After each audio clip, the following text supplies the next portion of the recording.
Hello and welcome back to my channel and to this episode of Science Sundays. Today we are talking all about hair once again, and this segment of the episode is going to focus on dandruff.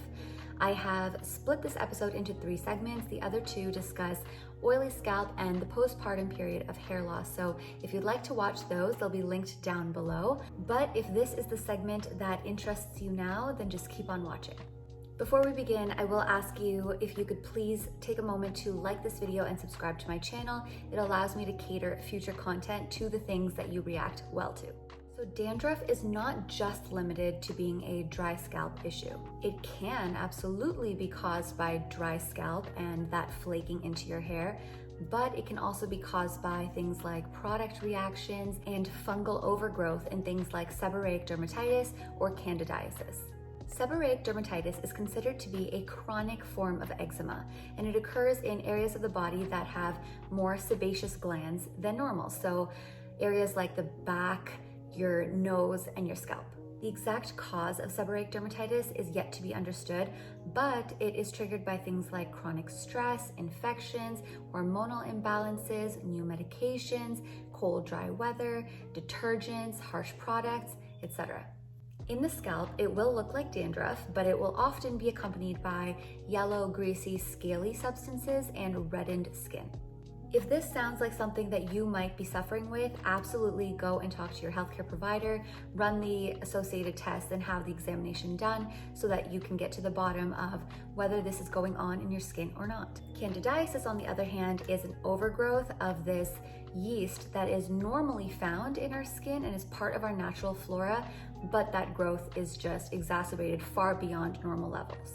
Candidiasis is caused by things like a high carbohydrate diet, a diet rich in dairy, hormonal stress and chronic stress, antibiotic use, autoimmune disease, birth control pills, excess alcohol, etc. And candidiasis can present as this dandruff, but also acne that is untreated by normal treatment regimes, and also a white-coated tongue, recurrent vaginal infections, chronic bloat, itchy genitals, things like that. So again, if you're suffering with any of the above, absolutely go and talk to your healthcare provider and get to the bottom of what is going on with your body. But once you've gotten to the bottom of it, how do you go about treating it? The easiest method of all is shampoo. You can use medicated dandruff shampoo. But what you want to do is you want to alternate between a regular shampoo and a dandruff shampoo, and eventually taper off the use of the dandruff shampoo as your symptoms subside. You can also do a scalp rinse using apple cider vinegar. You'll mix 1 part apple cider vinegar to 2 to 3 parts water.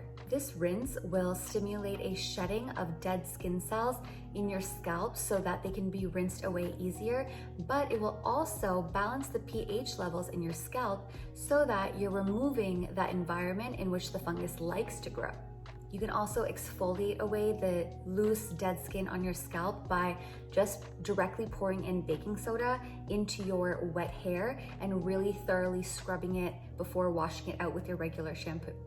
As far as your diet, make it a point to eat healthy omega-3s and probiotics. A healthy gut biome is the starting place of all our major defense mechanisms. So make sure that yours is thriving to ward off infections not only in your scalp, but throughout your body. And then go in with omega-3s to reduce inflammation and irritation, manage healthy cell membranes of all your body cells, and allow you to live a more healthy, healed life. There are 2 essential oils that I can recommend for use in the cases of dandruff. One is tea tree oil and the second is neem oil. When you're using tea tree oil, what you want to do is add a few drops into a carrier oil like jojoba or sweet almond oil and really let that sit in your scalp for at least 20 minutes to an hour before rinsing it out with your regular shampoo.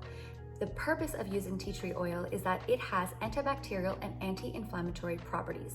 These will help not only fight fungal overgrowth and treat seborrheic dermatitis and candidiasis, but also give you an immediate cooling sensation to ease off the itch associated with dandruff. And my second recommendation was neem oil, and this is something that is extracted from the neem tree. And this oil has been used for centuries in Ayurvedic medicine and traditional Chinese medicine. Neem oil is rich in fatty acids like linoleic and oleic acid, which support our natural lipid barriers, and the leaves of the plant are rich in flavonoids and polyphenols, which provide anti-inflammatory, antibacterial, and antioxidant effects. A study in 2013 actually saw that neem extract was beneficial in the treatment of acne, psoriasis, and eczema, while a 2017 study saw that neem oil was effective in the treatment of wrinkles, redness, and dehydrated skin through the finding that it boosted levels of procollagen and elastin. Collagen is a molecule that helps maintain the plumpness of our skin. That's why we inject our skin with collagen whenever we have sunken areas in our face or we want to make certain areas of our face more full. And elastin helps maintain our skin's integrity so it doesn't sag. And when we age, we will notice that because of the loss of elastin, our skin starts to fall and our face starts to droop. And so that is what we're trying to prevent with things that promote elastin production.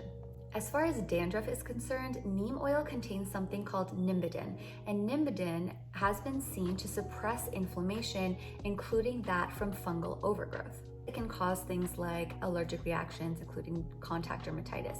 So just be careful with use. And the way that you want to test whether you are going to be allergic to this or not is to mix just 1 or 2 drops of the oil into either soap or shampoo or even just water, or actually a carrier oil, and apply it to the back of your hand or a little patch of skin on your arm, and you're going to leave that for about an hour. Ideally, don't leave it exposed to the elements. Put a wrap on it or pull your sleeve over it and see if you notice any signs of irritation the next day. So redness, itching, hives, etc. If any of that happens and you notice it, wash it off immediately with soap and water. And if you want, you can then maybe a day or 2 later try a lesser quantity of neem oil in the same dilution and apply that to your skin in a different area and see if you're still reacting. It's kind of hard to find the perfect combination or balance of the oil, but really you should just avoid it altogether if you're seeing that reaction even the first time. If, however, you are able to tolerate the oil, what you're going to do is add maybe 3 to 5 drops into a carrier oil. So things like jojoba oil, sweet almond oil, those are my go-to carrier oils because the molecules are so strong, they really penetrate the hair shaft and the follicle. And apply that mixture into your hair for 20 minutes to an hour and then wash it off. When you're buying neem oil, be aware that it smells very pungent and it should be a cloudy, yellowy brown color. If it's anything other than that, if it's not cold pressed, don't use it. So after applying this mask of oil in your hair, you're just going to shampoo as usual. You might want to shampoo twice just to get out any remaining odor, and then go in with a nice deep conditioning treatment in just the ends of your hair and you're done. If you don't have time to do this oil treatment, you can even just put a few drops of the neem oil in your shampoo, let the lather sit in your scalp for a good 10-15 minutes, and then shampoo it out. So those are really my suggestions for dandruff.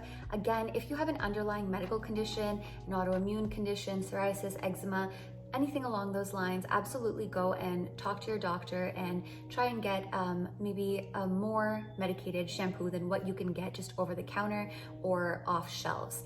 One that I have personally used is called Nizoral. You can get this off the shelves and it contains ketoconazole, which helps fight fungal infections. And if you have fungal acne, you can also apply this in just a very small amount topically, right where the acne is rather than on any of the surrounding skin. Let that sit for about 10 minutes and it will treat that acne that has not been responding to the usual treatments. So that's also another way for you to test whether that acne is in fact fungal acne or something else.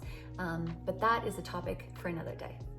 So that is all for this video. Like I mentioned, this episode of Science Sundays is split into 3, so feel free to check out the other 2 segments, which are talking about postpartum hair loss and also an oily scalp. Let me know what you thought of this presentation of Science Sundays. Do you like the fragmentation into 3 parts, or should I just keep it at 1?